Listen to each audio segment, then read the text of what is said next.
마침내 민주당과 조희대 대법원 간의 지지부진한 공방전에도 끝이 보이는 것 같습니다. 민주당이 기어코 지난 이재명 대통령 파기환송이 무효가 될 수밖에 없는 대법원의 치명적 실수를 찾아냈습니다. 결론부터 말하자면 지난 5월 이재명 대통령에 대한 대법원 전원합의체 파기환송 판결은 무효가 될 가능성이 높아졌습니다. 쉽게 말해 대법관들이 당시 이재명 후보 선거법 위반 사건에 대해 위법한 심리 절차를 거쳐 파기환송을 내린 것이므로 판결 역시 무효가 될 수밖에 없다는 것인데, 예컨대 불법으로 수집한 증거는 증거 능력이 없다는 것과 비슷한 사례라고 보면 될 것 같습니다. 그렇다면 대법관들의 현행법을 위반한 심리 절차가 무엇이냐? 그것은 전자문서 검토 부분입니다. 이는 바로 오늘 국회의 대법원 현장 국감 과정에서 나온 것으로, 오늘 국감에서의 핵심은 역시 지난 파기환송 판결 당시 대법관들이 7만 쪽에 이르는 사건 기록을 모두 검토했는지였습니다. 그런데 흥미로운 것은 이번 국감에서의 쟁점이 7만 쪽에 이르는 사건 기록을 단기간에 검토하는 게 물리적으로 가능하냐가 아니라 그 기록을 종이문서로 검토했냐, 전자문서로 검토했냐는 것입니다. 그도 그럴 것이 올해 6월 9일부터 일명 형사절차 전자문서법이 시행됨에 따라 전자문서도 형사사건의 수사 및 재판에서 법적 효력을 갖게 됐는데, 이를 반대로 말하면 6월 9일 전에는 형사사건에 한해서는 전자문서가 법적 효력을 갖지 못했다는 뜻입니다. 그리고 이재명 대통령의 공선법 파기환송이 있던 날은 6월 9일 이전인 5월 1일입니다. 즉, 대법관들이 전자문서만 가지고 사건 기록을 검토했다면 이는 법적 효력이 없는 기록 가지고 판결을 내렸다는 것이며, 이와 동시에 형사소송법 위반이란 것입니다. 고로 앞서 말한 것처럼 대법원이 형사소송법에 위반된 절차로서 판결을 내렸으면 그 판결의 효력도 상실되기에 이재명 대통령의 선거법 사건은 무효화되는 게 자연스러운 수순입니다. 마침 오늘자 MBC 보도에서도 이를 지적했는데, 대법원의 파기환송 판결 당시 형사소송법은 사건 기록을 반드시 종이문서로 검토하도록 규정돼 있다고 전했습니다.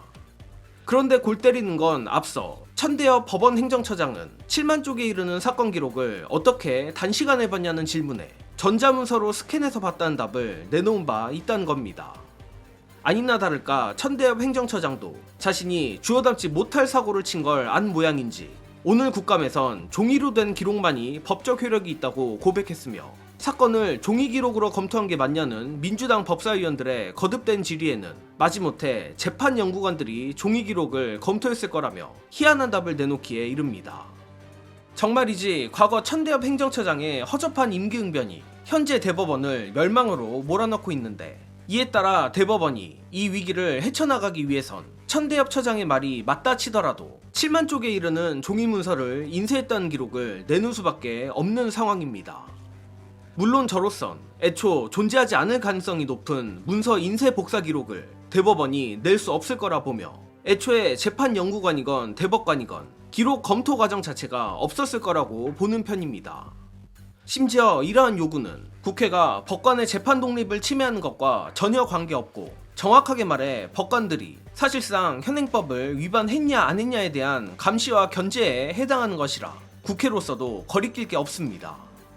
자, 정말 민주당이 이번에 사법부발 쿠데타에 맞서 판을 뒤집을 키를 제대로 잡은 것 같은데, 이 종이문서 복사 인쇄 기록에 대한 압박 수위를 더 높여갔으면 합니다.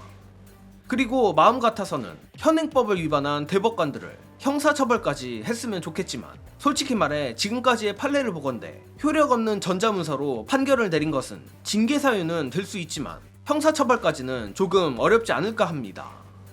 다만 법관 최고위직인 대법관들에게 현행법 위반 의혹이 있다면 충분히 탄핵의 사유가 될 수 있다고 생각하며, 탄핵이야말로 대법관에겐 실질적 징계일 수밖에 없습니다. 게다가 그들의 현행법 위반으로 인해 발생할 뻔한 피해가 무려 국민의 참정권 박탈이라는 것을 생각하면 더더욱 탄핵에 대해 진지하게 생각해봐야 할 텐데, 일단은 이 전자문서 심리 의혹은 현재 진행형이므로 상황을 더 지켜보는 것으로 하고, 당장은 눈앞의 빌런을 처리하는데 집중해야 한다고 봅니다. 그 빌런은 바로 젊은 조이대 지기현입니다.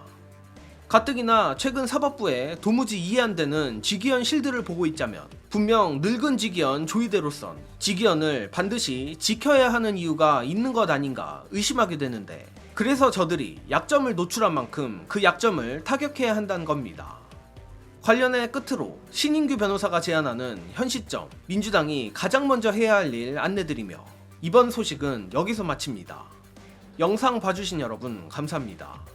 지금 민주당에서 전략을 짤 때 사법제도 개혁, 내란특별재판부, 저 이거 좀 한가한 얘기라고 봅니다. 지금은 직위원회를 날려버려야 돼요. 그냥 직위원을 지금 앉혀놓은 상태에서는 네. 어차피 윤석열에 대한 리스크가 있는 거예요.